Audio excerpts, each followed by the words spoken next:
Good. Antonio, Crystal Ridge, PTLA, the radio station here in Los Angeles. Nice to meet you. The first couple days, Aiden and Gardner both got reps on that first team offense.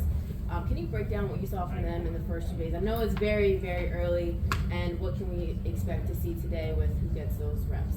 Yeah, what I see is two guys competing. I asked them to, it's time to make that leap.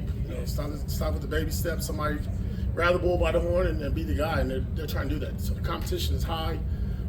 We're going to alternate. That's going to be what you're going to see every day. Aiden go first, Gardner go second, however that goes, and we'll switch it up. But I think the key part about it is, regardless who's in, the offense is trying to be as efficient and as effective as possible. So you got the offensive line there with those guys. You're trying to build that continuity with our wide receivers.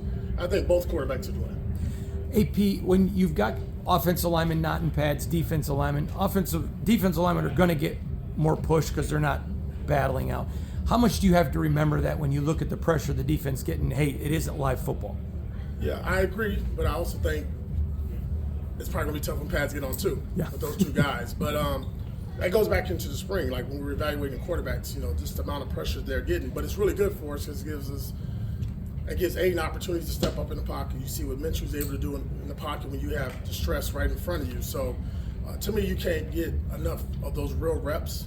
That's why you don't see us doing a lot of 7-on-7. We did a little bit of yesterday. You won't see none today. We'll do more team periods. You mentioned that when camp broke for mandatory minicamp, you said when we get to LA, we don't want to have any. You don't want to take any steps back. You want to just hit the ground running. Do you feel like so far through the 2 practices, that's how it's been? Yeah, we are. I think it's been really 2 good practices. I think our guys have done a good job in the playbook. I told them the mental part is on them. They need to learn the playbook. They did that over the break, and they've done a good job preparing. We have meetings in the morning just to get us ready, get a little fast start. But they do a good job of bringing the meeting room to the field, and our leaders are really stepping up. They're holding everybody accountable. So, if you're a guy that's not really focused or paying attention, or you have any kind of mental lapse, you get called out right away. Yesterday, Jack and Robert both spoke a little bit about this lack of respect, the disrespect that the team's getting, that you're getting, and they're using it as fuel to the fire. As a former player, how fine is that line between using it as a fuel and also kind of, you guys kind of not listen to the noise? Well, I think it's hard in today's world because everything they have access to everything. They're going to find out one way or the other through social media, somebody texting you, telling you. As you know, our team is very outspoken, and when they feel something, they talk about it. But I think they both said the right thing, that we got to go out there and change the narrative, and that's what our plan is. Yesterday, kind of on the same note, like after practice, there was a video going viral with the permit dog or whatever. Do you like leaning into that kind of stuff, talking trash, or do you kind of tell the guys to stay away from it? No, we addressed it as a team yesterday. We nipped in the bud. It's over with. Coach, at the quarterback position, what do you kind of value more? Low mistakes, a guy that can manage the game, or will you live with some mistakes if there's an upside to make something happen that's not there? You really don't want no mistakes at quarterback, right? I want to live in that world. I'll go back to my opening statement a couple of days ago, just being consistent. What that guy looks like on and off the field. How does our team respond to him? Does he put us in positions to have an opportunity to win games? And more importantly, we don't need nobody to go out there and be a superhero. They understand that we have a lot of talent around us at the wide receiver position, tight end position, and obviously the running back position. Just allow your weapons to make the plays. Don't force it. So as it goes on, I'm not going to sit here and say exactly what I'm looking for because that doesn't need to be said to the public. But our guys in the building know what they need to do. Antonio, I don't know how whether this was intentional or not, but day 2 of training camp, a lot of red zone work. Is that kind of a point of emphasis for you, both offensively and defensively? And we saw good and bad from both sides, which is probably what you want to see this time. Yeah, we did that in the spring as well. If you had an opportunity, I know you guys wasn't out there for all of them, but we did the same thing. To me, if we can stop teams from scoring and we can score points in the red zone, that would, we'd be more efficient there, just winning games. And to me, I want to put an emphasis on that. When we get pads on, we get into early downs and out in the field and playing backed up and all that stuff. But in the red zone, guys, things gotta happen quicker. So we really see your more talented players and the guys that can adjust quickly and think quickly.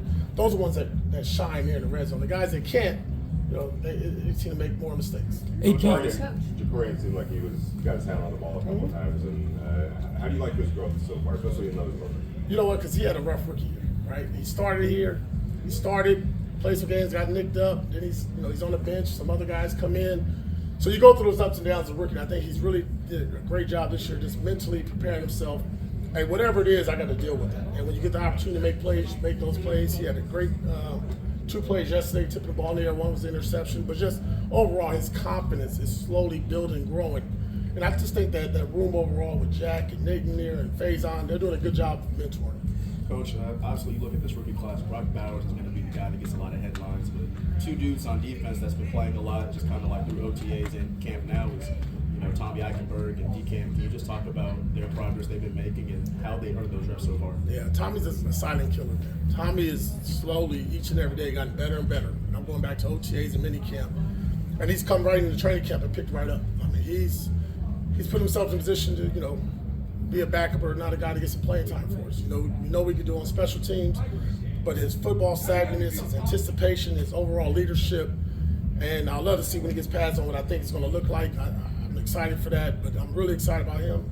D-Cam is another one. Like, he's quiet, doesn't say nothing, but if you watch every rep, he's right behind Jack or Faison or wherever it is, and he's just taking a lot of mental reps. And then when he goes in, he's not making those mistakes. And I think we're doing a good job as coaches of spoon feeding him and not throwing him out there to the wolves right away so he doesn't get burnt and lose that confidence. AP, you are very analytical, so you see everything you don't like. I'm just curious, through 2 training camp practices, has anything pleasantly surprised you?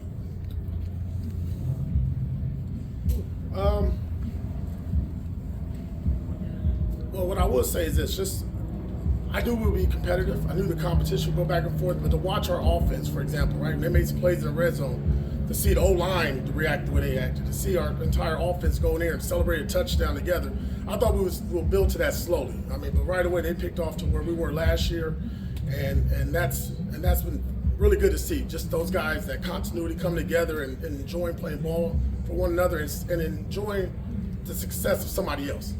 Because training camp right there fighting, it's dog eat dog, right? I'm trying to get your spot, you're trying to get my spot. But every once in a while, man, it's good to share that moment together. Coach, I'm not sure if you've heard about it, but Jack and Robert both spoke up yesterday about the predictions that are going around as far as what the record will be for the Raiders. Knowing how fired up they are to prove that that's not who they are, how does that make you feel? Well, I love it. The best part about it, we're still 0-0. We haven't played any games yet, and we control the games that we win and lose. And I think the one thing about this team, and you'll see, and it's going to carry out, and you see it in their personalities, they got a chip on their shoulder. They play with a little bit of, they're pissed off. And that's good. And as long as we control that energy into something positive on game day, we'll be fine. Coach, apologies if you already had this question, but in your first training camp as head coach, how significant is it, if at all, is it that you are 26 miles away from Paramount High School where you played, 20 miles from Long Beach Poly where you had your first head coaching position? It's cool. It's I said it when we hit the tarmac the other day and we landed, I just smiled. To see this organization come back to LA, which hadn't been here since 1994, to grow up down the street. I always have, I have probably 1,000 friends that want to come to camp right now and they can't. It's really cool. But I think more importantly, it's really good for our team just to get this environment. Regardless of how many fans we got here, just to be in Southern California, Costa Mesa's done a great job of setting up training camp for us. But obviously it's special for myself. AP. Richardson, kind of coming along mentally throughout OTAs and training camp support at cornerback. He has a lot of physical talent, obviously. What type of potential do you think he has kind of long term that he's able to put it all together? Well, yeah, I mean, I think physical attributes are there. I mean, the kid's fast, he's tall, he's long, he's tough. Obviously, we're going to see it here in a second with the pads on, but I'm sure it's going to show up just like he did on film. Not afraid to throw his face in there and make those hard and difficult tackles. But what I see is somebody just constantly growing. Our special team coach loves him. I mean, he brings that element of speed and toughness there that you just can't coach with that length and speed. And on defense, I mean, we want to be in your face. And he has everything that you need to play that position at corner. One of the things you and Patrick Graham both talked about is last year doesn't matter. Like, you have to make your name this year, you have to do your work this year. But a guy like Jack Jones, can he find out something from what he did last year, finding himself, finding that rhythm, and carry that over? Is there a way to carry it over without living in the past, I guess? Well, I think what you do with your past is you learn from hopefully your mistakes more than your positives, right? Everybody's gonna talk about the plays he made, but what me and Jack have always talked about in his careers is what are the things you've done wrong, and let's not repeat those mistakes.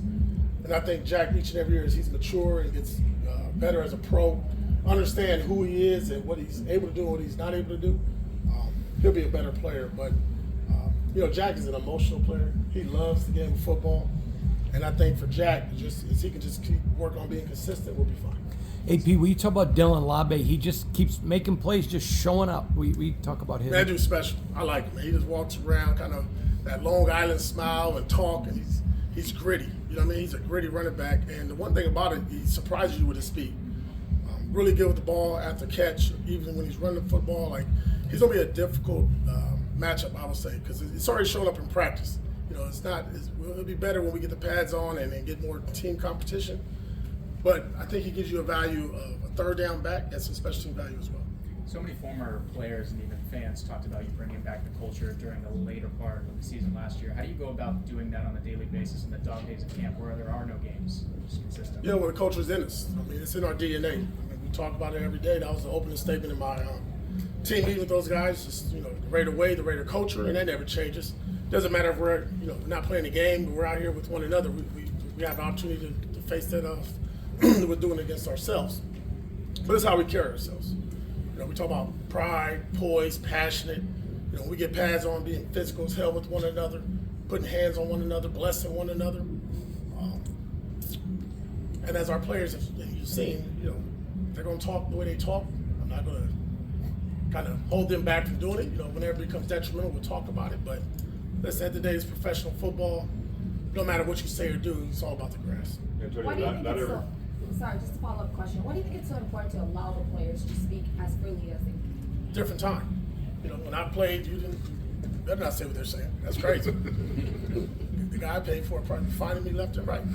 But it's just a different age. And I think when you set standards and expectations of what to say and what to do and how far to go, I think they understand those lines. And more importantly, it gives them a sense of empowerment.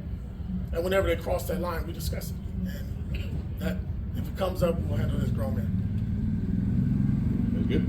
All right, thank you. Thanks, AP. Thank you, Coach.